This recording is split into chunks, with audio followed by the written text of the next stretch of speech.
तो जैसा कि आपको पता होगा कि आपके पास सभी आप AKTU के स्टूडेंट हैं और आपके पास आपकी ERP लॉगिन आईडी होगी। अगर आप फर्स्ट सेमेस्टर के तो नहीं होगी, क्योंकि अभी आपका रोल नंबर अब आया होगा, तो आपका सेकंड सेमेस्टर से आपकी भी ERP लॉगिन पे आईडी बन जाएगी। तो AKTU ERP लॉगिन पे आप क्या देखते होंगे, आपका पर्सनल इन्फॉर्मेशन दिया जाता है। एग्जाम फॉर्म आप ERP लॉगिन से भर सकते हैं, कैरी ओवर फॉर्म भी आप अपनी लॉगिन से भर सकते हैं, फी पेमेंट करना है तो आप अपनी लॉगिन से भरेंगे, मार्क्स अपलोडिंग जो फैकल्टी करती है वो भी ERP लॉगिन से करती है, प्लेसमेंट्स के लिए आप ERP लॉगिन के थ्रू अप्लाई कर सकते हैं। तो ये सारे काम जो है आप एक जगह से ERP लॉगिन के थ्रू कर सकते हैं। तो ERP लॉगिन का मतलब यही होता है जी हाँ, enterprise resource planning. In early 1990s the Gartner group first use the acronym ERP। ERP means enterprise resource planning is a software that is built to organizations belonging to different industrial sectors regardless of their size and distance। यानी कि ये एक ऐसा software होता है जो कि different industrial sectors के लिए प्रोवाइड किया जाता है, ताकि वहाँ पे सभी सारी इन्फॉर्मेशन एक जगह पे अवेलेबल रहें और जिसको जो इन्फॉर्मेशन चाहिए वो इन्फॉर्मेशन वहाँ से ले सकता है, उसको दिया जा सकता है। The ERP package is design to support and integrate almost every functional area of a business process. यानी कि जो ERP पैकेज होता है इस तरह से डिज़ाइन होता है ताकि वो सपोर्ट कर सके और इंटीग्रेट कर सके सभी फंक्शनल एरिया को जो भी बिजनेस में होते हैं, such as procurement of goods and services. आपको कोई प्रोडक्ट खरीदना है या फिर सर्विस लेना है तो उसको वहीं ERP के थ्रू कर सकते हैं। सेल्स एंड डिस्ट्रीब्यूशन कर सकते हैं, फिनांस हो गया, अकाउंटिंग हो गया, ह्यूमन रिसोर्स हो गया, मैन्युफैक्चरिंग हो गया। यानी कि ये हर एस्पेक्ट को जो है ERP में रखा जाता है, यानी ये इंटीग्रेट कर देता है सारे फंक्शंस को एक जगह पे और सपोर्ट करता है बिजनेस प्रोसेस में। तो फंक्शनल एरियाज क्या क्या हैं ERP के, तो ERP is a business management software usually a suite of integrated applications that a company can use to collect, store, manage and interpret data from many functional area including. यानी कि जो अलग अलग फंक्शनल एरिया होते हैं business के, वहाँ से वो सारी इन्फॉर्मेशन को कलेक्ट करता है, स्टोर करता है, मैनेज करता है और डेटा इंटरप्रेट करता है, आपको वैल्यूएबल इन्फॉर्मेशन देता है। ये इंक्लूड क्या करता है, जैसे फिनेंशियल अकाउंटिंग हो गया, deals with financial transaction data आप ERP के थ्रू कर सकते हैं। ह्यूमन रिसोर्स यानी कि एम्प्लॉय ऑफ ऑर्गेनाइजेशन की सारी इन्फॉर्मेशन आप ERP पे रख सकते हैं। कस्टमर रिलेशनशिप मैनेजमेंट यानी कस्टमर के सारा डेटा आप जो है ERP पे अवेलेबल होता है। सेल्स एंड डिस्ट्रीब्यूशन से रिलेटेड सारी एक्टिविटी को आप ERP पे रख सकते हैं। Logistic and warehouse management जैसे कि स्टोरेज और प्रोडक्ट शिपमेंट वगैरह सारी इन्फॉर्मेशन आप ERP पे देख सकते हैं। मैन्युफैक्चरिंग और मटेरियल मैनेजमेंट भी ERP के थ्रू कर सकते हैं। Supply chain management deals with the movement of product, storing, managing and controlling supplies, ये ERP के थ्रू कर सकते हैं। बिजनेस इंटेलिजेंस यानी कि आपको इन्फॉर्मेशन डेटा को एनालाइज करता है और इन्फॉर्मेशन देता है आपको ERP, तो ये भी आप जो है ERP के थ्रू कर सकते हैं। ये फंक्शनल एरियाज हैं ERP के, यानी कि ये सारे काम ERP कर सकता है और करता है। नेक्स्ट टॉपिक है ERP इम्प्लीमेंटेशन स्टेज। यानी कि जब भी ERP सॉफ्टवेयर लेने की बात होती है किसी भी ऑर्गेनाइजेशन में, तो उसको इम्प्लीमेंट करने के लिए कुछ स्टेजेस होते हैं। ERP सॉफ्टवेयर को अपने ऑर्गेनाइजेशन में यूज़ करने के लिए कुछ स्टेजेस होते हैं, कुछ स्टेप्स होते हैं जो कि फॉलो करने होते हैं। सबसे पहले होता है डिस्कवरी एंड प्लानिंग। यानी यहाँ पे क्या होता है कि पहले आप डिस्कवर करिए कि आपको ERP सॉफ्टवेयर की कहाँ पे जरूरत है, उसके लिए प्लान करिए। एक cross functional project team gathers input about different business groups requirement and the issues that the ERP system needs to solve. यानी कि किस पर्पस के लिए आपको जो है ERP सिस्टम चाहिए, क्या क्या चीज़ें हैं जो कि इन्फॉर्मेशन उसके लिए चाहिए होंगी, इकट्ठा करनी होगी, सारी चीज़ों को डिस्कवर करिए और प्लान करिए। उसके बाद फिर डिज़ाइन करिए। Analyse existing workflows, how you will customise the software and how to migrate data to the new system. Actually देखिए ERP सिस्टम क्या होता है, ERP ना आपके ऑर्गेनाइजेशन के अकॉर्डिंग बनाया जाता है। ERP सॉफ्टवेयर जो बनता है वो अलग अलग ऑर्गेनाइजेशन की उसके नीड के अकॉर्डिंग जो है सॉफ्टवेयर बनता है। जैसे कि अगर आप AKTU के स्टूडेंट्स हैं तो AKTU का जो ERP सिस्टम है वो अलग है, बाकी यूनिवर्सिटीज़ के ERP सिस्टम अलग होंगे। तो जिस ऑर्गेनाइजेशन की जैसी नीड होती है उसके अकॉर्डिंग ERP सिस्टम जो है वो डिज़ाइन किया गया है। तो यहाँ पे आपको डिज़ाइन फेज में आना है कि किस तरीके से आप जो डिज़ाइन चाहते हैं। जो ग्राफिकल यूजर इंटरफेस होगा, GUI इंटरफेस होगा, जहाँ पे क्लाइंट यूज़ करेगा उस ERP सिस्टम को, वो कैसा होगा। देन आता है डेवलपमेंट। आपने डिज़ाइन के लिए अब उस चीज़ को डेवलप करिए। Configure the software to business requirement performance, preparing training material and documentation and begin to import data. तो डेवलपमेंट करने का मतलब यहाँ पे आप जो है ERP सिस्टम को बनाना स्टार्ट कर देते हैं। जो भी प्रोग्रामिंग होती है, जो भी सॉफ्टवेयर रिक्वायरमेंट होती है, जो भी हार्डवेयर की रिक्वायरमेंट्स होती है, जो भी उसमें प्रोसेस फ्लो चाहिए होता है, उसके लिए जो भी ट्रेनिंग मटेरियल्स चाहिए होते हैं कि ERP को चलाने के लिए जिनको भी ट्रेनिंग देनी होगी उसके लिए मटेरियल जो होगा, डॉक्यूमेंटेशन होगा, वो सारी चीज़ें जो यहाँ पे स्टार्ट कर देते हैं। आप जो है उसको डेवलप करना स्टार्ट कर देते हैं। देन आता है टेस्टिंग यानी कि जो भी आपने ERP सॉफ्टवेयर सिस्टम डेवलप किया है उसको टेस्ट करिए।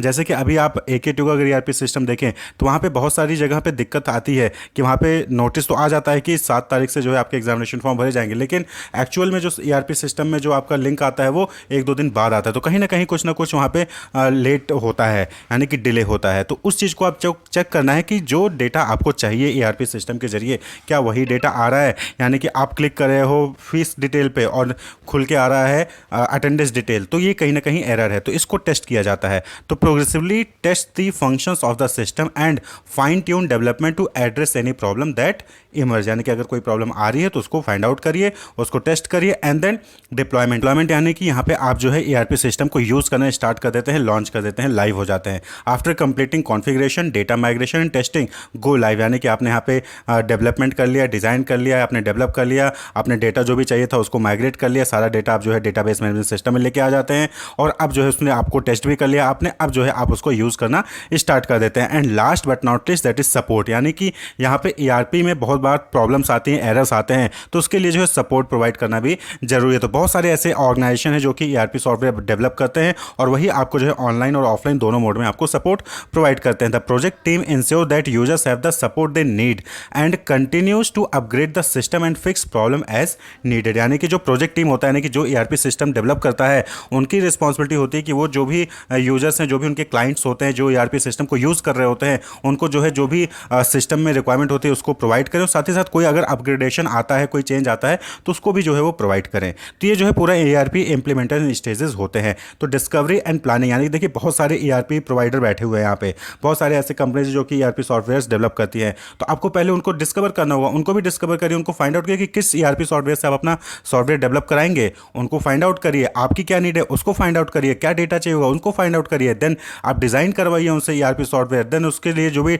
डेटा चाहिए उसको कलेक्ट करिए और डेवलप करिए ईआरपी को, उसके बाद फिर आप टेस्ट करिए, टेस्ट करने में सक्सेसफुल आता है, देन आप जो है उसको डिप्लॉय करेंगे, यानी कि उसको आप जो है अप्लाई कर देंगे, यूज़ करना स्टार्ट कर देंगे, और कभी आगे चल के कोई दिक्कत आती, कोई अपग्रेडेशन करना है तो सपोर्ट टीम से जो है आप कांटेक्ट करिए। तो ये पूरा ईआरपी इंप्लीमेंटेशन स्टेज होता है। बात कर लें बेनिफिट की कि ईआरपी के क्या बेनिफिट है, तो अभी तक आप बेनिफिट समझ ही गए होंगे। भाई ईआरपी क्या है, इंटरप्राइज रिसोर्स प्लानिंग, यानी कि इंटरप्राइज के जो रिसोर्सेज होते हैं उसकी प्लानिंग करो, उसको जो है आप मैनेज करो यहाँ पे। तो ये एक सॉफ्टवेयर हो गया, क्लियर। तो अब ये सॉफ्टवेयर है जो कि आपको एक जगह बैठे बैठे सभी डिपार्टमेंट के किसी भी रेलिवेंट इंफॉर्मेशन जो आपको चाहिए होगा वहाँ पे आपको जो है प्रोवाइड कर देता है। तो सबसे पहली चीज़ हायर प्रोडक्टिविटी, यानी कि ईआरपी सिस्टम का आप यूज़ करेंगे तो सारी चीज़ें क्या है ऑटोमेट हो जाती है, बिजनेस प्रोसेस, और ये जो है आपको रियल टाइम पे डेटा प्रोवाइड कर रहा होता है। तो फिर जो आपकी प्रोडक्टिविटी है, यानी कि आप जो है पहले किसी काम को 2 घंटे 3 घंटे में करते थे क्योंकि आपके पास डेटा नहीं होता था, अब वही काम आप जो है तुरंत कर सकते हैं। तो यहाँ पे प्रोडक्टिविटी क्या हो रही है, वो बढ़ रही है।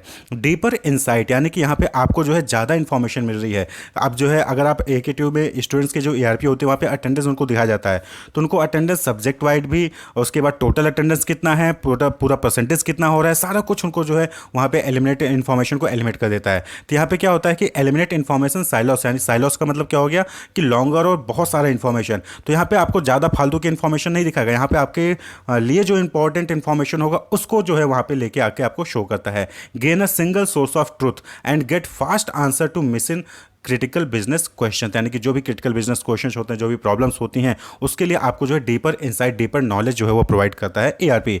एसिलेटेड रिपोर्टिंग जैसा कि हमने बताया रियल टाइम होता है। एसिलेट यानी कि जो रिपोर्टिंग है उसको स्पीड अप कर दिया है, वहाँ पे किसी ने कोई काम किया, उसका जो भी आंसर है सीधे हमारे पास आ जाएगा। जैसे कि आप सपोज रहे कि एजुकेशनल ईआरपी की बात करें, तो जैसे ही जो एग्जामिनर है वो कॉपी आपका चेक करता है, कॉपी के आंसर में जो भी आपकी कॉपी में मार्क्स आए उस मार्क्स को वो ईआरपी सिस्टम में फिल करेगा, तुरंत वो डिटेल जो है वो एग्जामिनेशन कंट्रोल के पास पहुंच जाएगा कि एक स्टूडेंट के स्पेसिफिक सब्जेक्ट में कितने मार्क्स आए हैं, वो तुरंत इन्फॉर्मेशन वहां पहुंच जाएगा।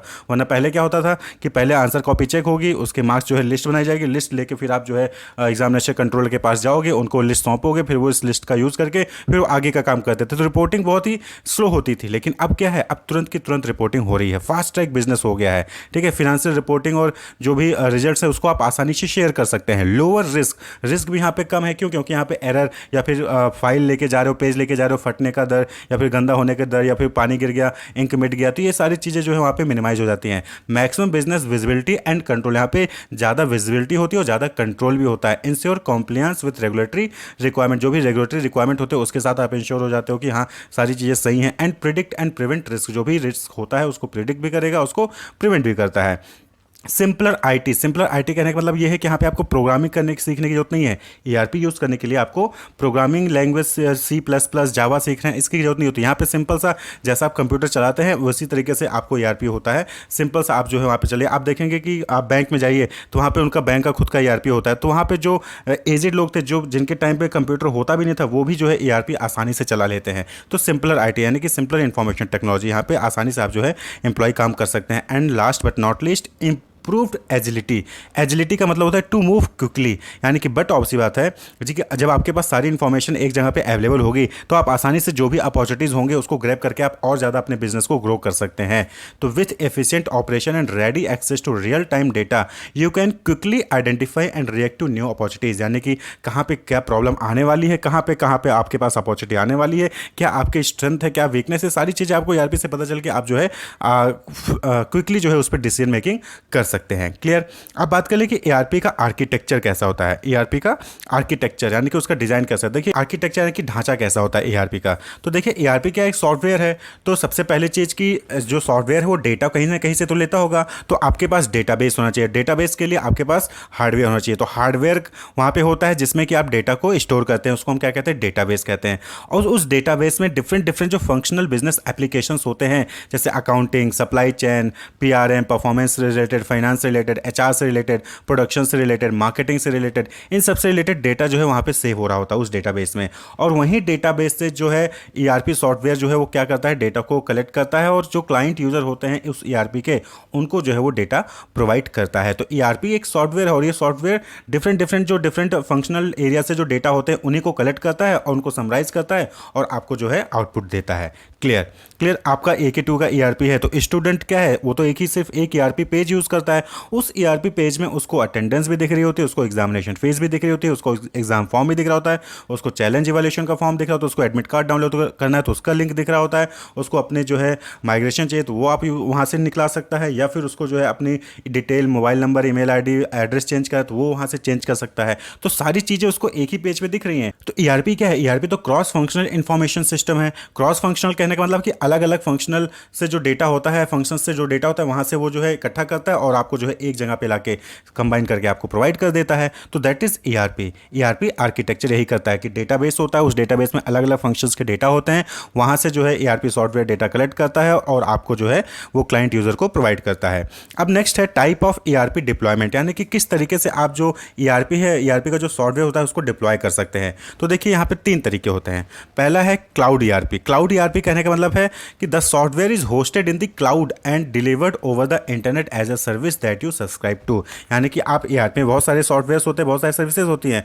तो यहाँ पे क्या होता है कि यहाँ पे आपके ऑफिस में या फिर आपके ऑर्गेनाइजेशन में ईआरपी सॉफ्टवेयर नहीं लॉन्च किया जाएगा, बल्कि वो क्लाउड में होगा, यानी कि इंटरनेट पे होगा, वेब पे होगा। वहाँ से जो है आप इंटरनेट सर्विस का यूज़ करके इस क्लाउड ईआरपी को यूज़ कर सकते हैं। The software provider generally take care of regular maintenance, updates and security on your behalf. तो जो वो ईआरपी सॉफ्टवेयर आपको प्रोवाइड कर रहा है वही जो है उसको मेंटेन करेगा, वो अपडेट कर देगा, वो सिक्योरिटी का भी ध्यान रखेगा। क्लाउड ईआरपी के केस में cloud ERP is the most popular deployment method for many reasons, यानी कि आज के टाइम पे ज़्यादातर जो ऑर्गेनाइजेशन है जो ईआरपी सॉफ्टवेयर परचेज करते हैं वो क्लाउड ईआरपी ही परचेज करते हैं। क्यों? क्योंकि जो इसका अपफ्रंट कॉस्ट होता है वो कम है, स्केलेबिलिटी ज़्यादा है, इंटीग्रेशन इसका आसान होता है, यानी कि आप आसानी से अपने डेटाबेस से जो है उसको इंटीग्रेट कर सकते हैं। क्लियर। वहीं पे दूसरा है on premise ERP. On premise ERP यानी कि आप अपने ऑर्गेनाइजेशन के अंदर जो है ईआरपी सॉफ्टवेयर को इंस्टॉल करवाते हो। This is the traditional model for deploying software where you control everything. यहाँ पे आप अपने ऑर्गेनाइजेशन के अंदर ही ईआरपी मॉडल सॉफ्टवेयर को इंस्टॉल कराओगे और खुद ही वहाँ पे जो है उसको कंट्रोल करते हो। The ERP software is typically installed in your data centre at the location of your choice, यानी कि जहाँ पे आपका डेटा कलेक्ट हो रहा है वहीं पे आपका जो है ईआरपी सॉफ्टवेयर जो है वो लॉन्च कर दिया जाता है, इंस्टॉल कर दिया जाता है। The installation and maintenance of the hardware and software is organisation staff responsibility.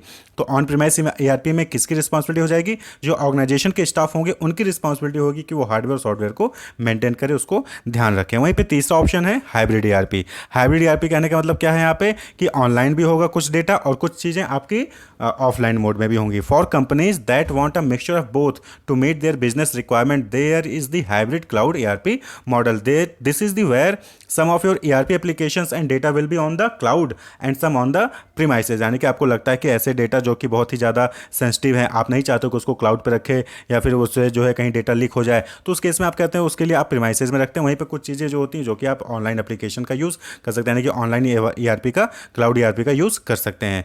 तो इसको हम कभी कभी क्या कहते हैं, sometime this is refer to as two tier ERP। Hybrid ERP को हम कभी कभी टू टायर ERP भी कह देते हैं। क्यों? क्योंकि यहाँ पे कुछ चीज़ें ऑफलाइन में होती है, प्रीमाइसेस में होती हैं, और कुछ चीज़ें ऑफलाइन में होती, ऑनलाइन होती है, यानी कि क्लाउड ERP में होती हैं। तो ये जो है पूरा ERP के बारे में आपको एक ओवरव्यू, क्विक रिवीजन था। Wish you all the best, keep watching.